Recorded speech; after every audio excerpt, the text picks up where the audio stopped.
اس کے بارے میں آپ کو تھوڑا آئیڈیا ہوگا کہ یہ جس کو عام زبان میں کہا جاتا ہے کہ یہ جھوٹ ماپنے والا آلہ ہوتا ہے، اسی کے ذریعے جو ہے یہ ٹیسٹ کیا جاتا ہے کہ بھائی جھوٹ جب مختلف سوال کیے جائیں تو اگر وہ جھوٹ میں جواب دے تو پتہ چل جاتا ہے کہ جھوٹ بول رہا ہے، کیونکہ مختلف جو آپ کی باڈی کے اندر تبدیلیاں آتی ہیں اس سے اندازہ لگایا جاتا ہے کہ یہ ملزم جو ہے وہ جھوٹ بول رہا ہے یا سچ بول رہا ہے۔ تو اب جب کبھی وقوع ہوا ہو اس کے فوراً بعد تو آپ کو بہت سی چیزیں یاد ہوتی ہیں، اس کا اثر ہوتا ہے آپ کی باڈی کے اوپر، تو کوئی سوال کرے تو آپ کی باڈی اس طرح سے ریئیکٹ بھی کرے اس کے اوپر۔ لیکن جب 2 سال گزر چکے ہوں تو ویسے ہی شاید چھوٹی موٹی بہت ساری باتیں تو انسان کے ذہن سے ویسے ہی نکل جائیں۔ تو 2 سال کے بعد اس ٹیسٹ کی کوئی سمجھ نہیں آ رہی کہ اس کی کیا ضرورت پیش آئی، اور مزے کی بات یہ ہے کہ جو عدالت سے ریکویسٹ کی گئی عدالت نے بھی گرانٹ کر دی اور کہا کہ جی کروا دیں آپ ان کا ٹیسٹ۔ تو یہ اندازہ لگا لیجئے اس طرح سے یہ مقدمات چل رہے ہیں۔ 9 مئی کے مقدمات سے جڑی یہ خبر بھی میں آپ کو دے دوں کہ جو جیل میں ٹرائل ہو رہا ہے ان بیچارے پی ٹی آئی کے سینئر لیڈرز کا، جن میں شاہ محمود قریشی بھی ہیں، ڈاکٹر یاسمین راشد ہیں، اعجاز چودھری صاحب ہیں، محمود الرشید صاحب ہیں، تو ان سب کے ساتھ ادھر کیا ہو رہا ہے کہ ایک تو جس طریقے سے یہ ٹرائلز ہو رہے ہیں، آج میں یہ دیکھ رہی تھی بہت سے رپورٹرز نے رپورٹ کیا ہے کہ بیچارے کچھ لوگ جو ہے چونکہ ایک بندے کو کئی مقدمات میں نامزد کیا ہوا ہے تو ہر روز ہی ان کے ٹرائل ہو رہے ہوتے ہیں، کبھی کسی ایک مقدمے میں کسی دوسرے مقدمے میں، تو پورا دن ان کا کوٹ لکھپت جیل کے ٹرائلز کے اندر گزر جاتا ہے، اور بعض اوقات 3 دن جو ہیں وہ ٹرائلز مسلسل ہوتے ہیں، یعنی کہ کبھی ایک کبھی دوسرے مقدمے کے۔ اس چکر میں ان بیچاروں کا کوئی روزگار نہیں رہ گیا۔ ظاہری سی بات ہے اگر آپ کو روز جیل ٹرائل میں پیش ہونا ہے، ہفتے میں 4 دن آپ اویلیبل نہیں ہیں تو آپ کسی جگہ نہ نوکری کر سکتے ہیں، کون آپ کو اتنی چھٹیاں دے گا ہر روز نوکری کے لیے؟ تو یہ ایک مسلسل عذاب ان لوگوں کے لیے بنا ہوا ہے، اور یہ جیل ٹرائل جس طریقے سے ہو رہے ہیں یہاں پر کوئی رولز فالو نہیں کیے جا رہے، کوئی پروسیجرز فالو نہیں کیے جا رہے، عجیب و غریب بے سروپا طریقے سے یہ جو جیل ٹرائل ہیں یہ چل رہے ہیں، اور اس کے بعد اس سے جتنے گھرانے متاثر ہو رہے ہیں وہ ایک الگ درد بھری کہانی ہے۔ لیکن جیسا کہ آپ کو پتہ ہے جس طرح سے یہ سسٹم پچھلے 2 سالوں سے چل رہا ہے اس میں اب یہ باتیں تو شاید لوگوں کو حیران بھی نہیں کرتی کہ یہ اتنا زیادہ چیزیں نارملائز ہو گئی ہیں کہ لوگوں کو اب اس طرح سے پریشان کیا گیا، اس طرح سے لوگوں کی زندگیاں اور ان کے کاروبار تباہ کیے گئے ہیں، خاندانوں کے خاندان اجڑ گئے ہیں، لیکن یہاں پر کسی کو احساس بھی نہیں ہے۔ تو ایک تو جیل ٹرائل کا یہ بڑا دکھ بھرا پہلو ہے، دوسرا جو یہاں پر یہ جو سینئر لیڈرشپ ہے انہوں نے بھی آج اس سلسلے میں خط بھی لکھا ہے، اور یہ چیزیں رپورٹرز نے بھی رپورٹ کی ہیں کہ یہاں پر جس طریقے سے دھجیاں اڑائی جا رہی ہیں پروسیجر کی وہ بھی حیران کن ہے۔ یعنی آپ کو معلوم ہے کہ کوئی بھی گواہ جو پروسیکیوٹر کی جانب سے پیش کیا جاتا ہے وہ جو ملزمان ہیں، جو ان کے وکلاء ہیں، ان کے سامنے ہی پیش کیا جاتا ہے، اور ہر انہوں نے جس بھی سینئر لیڈر کے اوپر مقدمہ بنایا ہے 2 ہی سٹار گواہ ہیں جو ہر مقدمے میں انہوں نے گھسائے ہوئے ہیں کہ جی انہوں نے ہی سازش سنی ہوتے ہوئے، انہوں نے ہی دیکھی۔ وہ سٹار گواہ کے نام بھی بلکہ میں نے نوٹ کیے تھے کہ ایک تو محمد خالد صاحب ہیں اور کوئی شاید حسام افضل صاحب ہیں جو ہر مقدمے میں گواہ بنے ہوئے ہیں، ہر جگہ سازش جہاں ہو رہی تھی بھئی ان 2 بندوں نے ہر جگہ وہ سازش جو ہے وہ سنی بھی دیکھی بھی، لیکن کسی کو بتائی نہیں۔ اتنے زبردست تھے یہ کہ ہر جگہ سازش دیکھ رہے تھے، سن رہے تھے، بن رہی تھی، ان کو پتہ تھا، لیکن نہ انہوں نے جا کے کسی کو سازش بتائی اور ہوتے رہنے دی، اور ہر جگہ یہ موجود تھے۔ تو وہ مجھے یاد آ گیا ایک پروگرام تھا کسی ٹی وی چینل کا کہ کوئی اور دیکھے نہ دیکھے شبیر تو دیکھے گا، تو اور کوئی سازش پکڑے نہ پکڑے، لیکن یہ محمد خالد صاحب اور حسام افضل صاحب جو ہے انہوں نے ہر جگہ وہ جو سازش ہے وہ پکڑی بھی اور دیکھی بھی۔ تو بہرحال یہ سٹار گواہ جو ہے وہ پیش ہو کے جب چلے بھی گئے، جب ملزم چلے گئے، جب وکلاء چلے گئے، تو اس کے بعد انہوں نے کوئی فالس گواہ بلا کر اور ان کی بھی گواہیاں لے لی ہیں۔ اب اس کے اوپر جو ان لیڈرز ہیں انہوں نے احتجاجاً یہ بات لیک بھی کی ہے، خط بھی لکھا ہے کہ یہ کوئی طریقہ نہیں ہے کہ مطلب وکلاء بھی چلے گئے، ملزمان بھی چلے گئے، پیچھے سے کوئی بھی کچھ بھی آ کے کہہ دے اور وہ گواہیاں جو ہیں وہ آپ ریکارڈ کا حصہ بنا دیں، تو ایسا نہیں ہوتا۔ لیکن یہاں پر جو جج صاحبان جیلوں میں خاص طور پر جا کر ٹرائل کر رہے ہیں، یہ تو آپ کو پتہ ہے بہت ہی خاص چنیدہ اور ہیرے تراشے ہوئے لوگ ہیں جن کو بھیجا جا رہا ہے، چاہے وہ ڈیالہ میں جو آتے تھے وہ بھی ہوں، چاہے یہ کوٹ لکھپت میں جو جا رہے ہیں وہ بھی ہوں۔ تو یہ والی یہاں پہ صورتحال ہے۔ انہوں نے اب اندیا دیا ہے کہ اگر اس طرح آپ نے جیل ٹرائل کرنے ہیں تو ہم ان کا پھر بوائیکاٹ کر دیں گے۔ تو یہ تو 9 مئی کے کیسز کی حقیقت ہے۔ اعجاز چودھری صاحب کے یہ جو ضمانت کا کیس تھا سپریم کورٹ میں، اس میں جو جسٹس ہاشم کاکڑ صاحب نے لکھا ہے فیصلہ، وہ اگر آپ پڑھ لیں تو آپ کو پتہ چل جاتا ہے کہ حقیقت کیا ہے۔ بیس لیس کیسز ہیں ان بیچارے رہنماؤں کے اوپر، 2 سال ہو گئے ہیں ان کو جیلوں میں پڑے ہوئے، اور ان کے اوپر کوئی چیز یہ لوگ ثابت نہیں کر سکے، اور اب جھوٹی گواہیوں کے اوپر اتر آئے ہیں۔ وہاں پہ اس ضمانت کے کیس میں لکھا ہوا ہے کہ کوئی ان کے اوپر جو آپ ویلڈ بات ہے وہ ثابت نہیں کر سکے۔ تو یہ ان کی حقیقت رہ گئی ہے. اور میں آج دیکھ رہی تھی ایون محمود الرشید صاحب کی بھی میں نے ایک ویڈیو دیکھی جس میں وہ صاف طور پر کہہ رہے ہیں, 9 مئی والے دن کی ویڈیو تھی, کہ یہ پتہ نہیں کس نے آ کے تشدد کیا ہے, پرامن ہمارا تو احتجاج تھا, یہ کس نے آ کے کاروائیاں کی ہیں, ہم ان لوگوں کو نہیں جانتے کیونکہ ہم تو مسلسل روک رہے تھے. یاسمین راشد کی ویڈیو بھی آن ریکارڈ ہے, لیکن اس کے باوجود بھی ان رہنماؤں کو ضمانت تک نہیں دی گئی, اور جو جیل ٹرائل ہے اس کا حال میں آپ کو بتا ہی رہی ہوں کہ یہ سب کچھ ہو رہا ہے. تو بہرحال عمران خان صاحب کے بھی اب یہ مقدمات لگے ہوئے ہیں, اور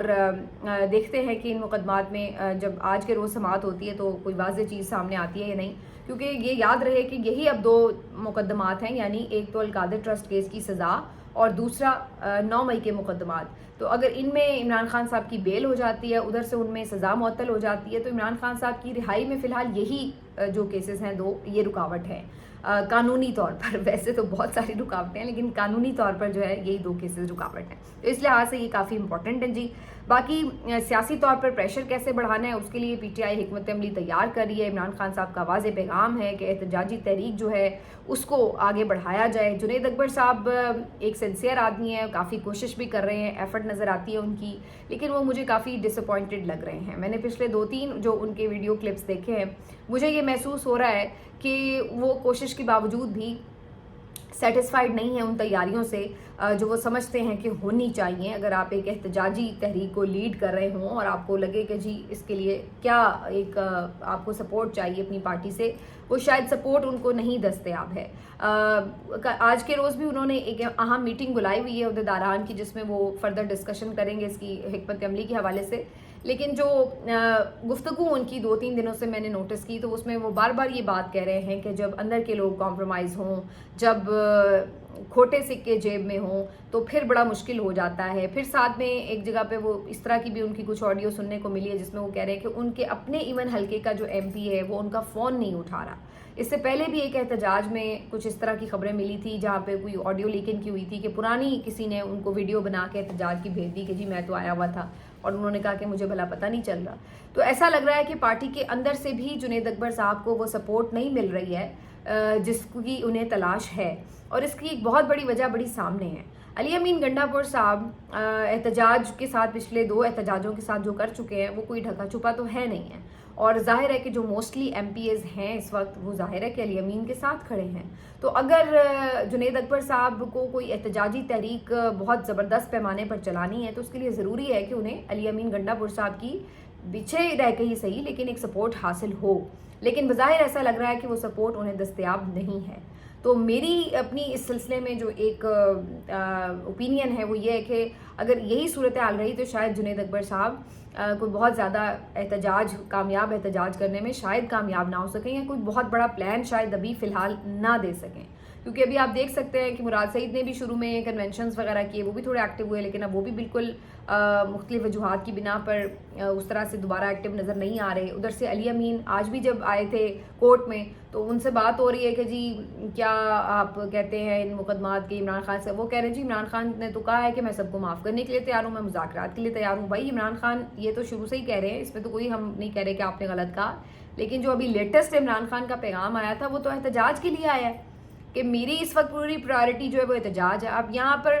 آپ نے پچھلے 1.5-2 مہینے سے علی امین کے منہ سے کوئی نام نہیں سنا ہوگا احتجاج کا, کہ جہاں انہوں نے کہا ہو کہ ہم نے احتجاج کرنا ہے اور ہم احتجاج کے لیے آ رہے ہیں یا ہم نے پلان کر لیا ہے. تو وہ ٹوٹلی اس سے بالکل لا تعلق ہیں کہ کوئی احتجاج ہونا ہے یا کوئی احتجاجی تحریک ہونا ہے. اور تو اور آپ یہ بھی دیکھیے کہ ایسا لگ رہا ہے کہ وہ ڈیلیبریٹلی عمران خان صاحب سے مل بھی نہیں رہے ہیں, ان کو فیس بھی نہیں کر رہے. میں نے آپ کو پچھلے ولاگ میں بتایا تھا کہ عمران خان صاحب نے جب خود پچھلی ملاقات میں کہا کہ علی امین کیوں نہیں مجھے ملنے آ رہے, تو پچھلے ہفتے جی ایک ایسی فرمائشی سی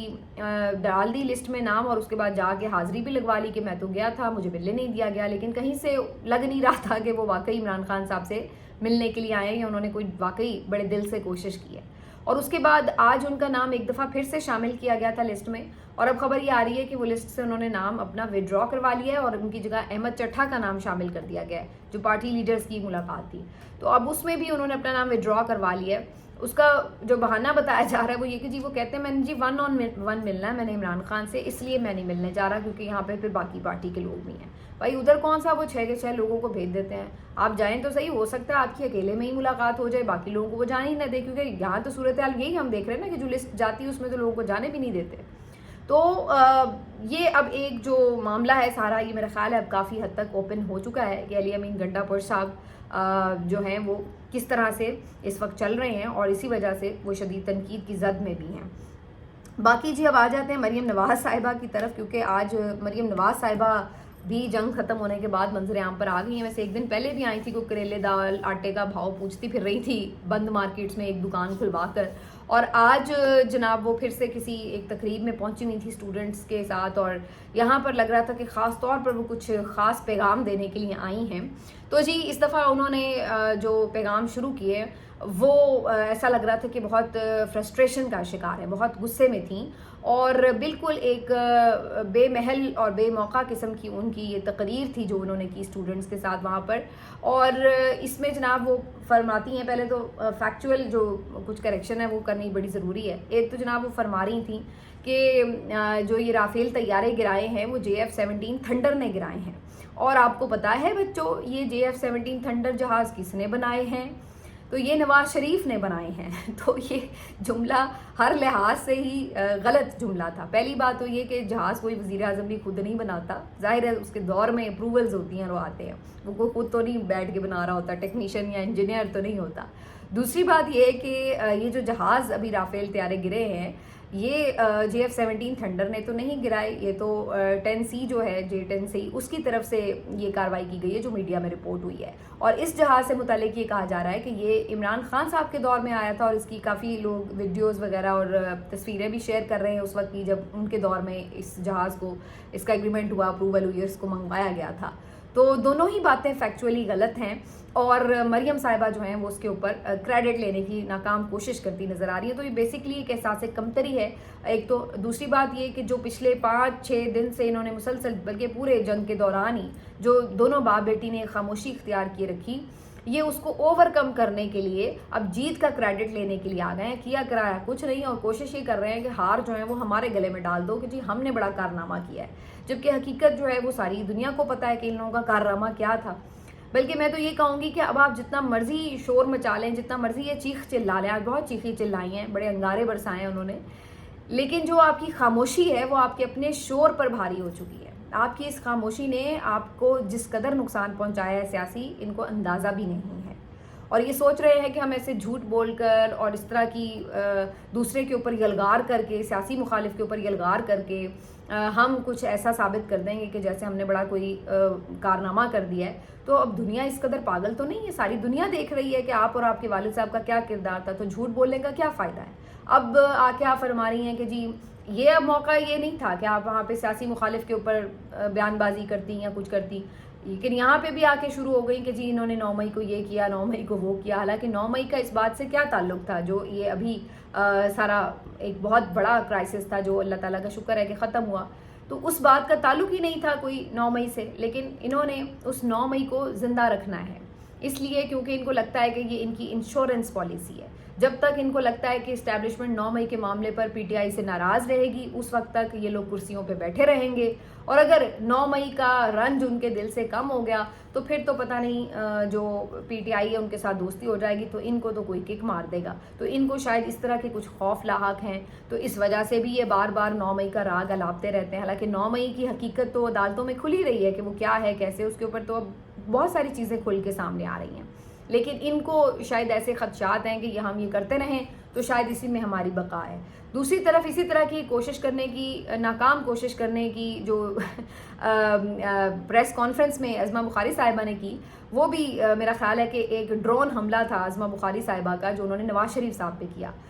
جب انہوں نے بلا ضرورت یہ کریڈٹ ڈالنے کی ان کے گلے میں کوشش کی کہ جناب نواز شریف صاحب نے ہی تو یہ سارا آپریشن ڈیزائن کیا تھا، تو وہ تو ہر جگہ پہ موجود تھے، اور یہ وہ اس کے بعد جو نواز شریف صاحب کی درگت بنی سوشل میڈیا کے اوپر، اتنے لوگوں نے میمز بنائے، اتنی بے عزتی ہوئی، اتنا مذاق اڑایا کہ جناب نواز شریف صاحب نے کیا اس پہ آپریشن پہ ڈیزائن کرنا تھا، وہ کوئی میجر ہے، کوئی فیلڈ مارشل ہے، کون ہے وہ جو وہ جنگی آپریشن کو ڈیزائن کریں گے؟ تو اس طرح کی جملے، ویسے عظمہ بخاری صاحبہ معذرت کے ساتھ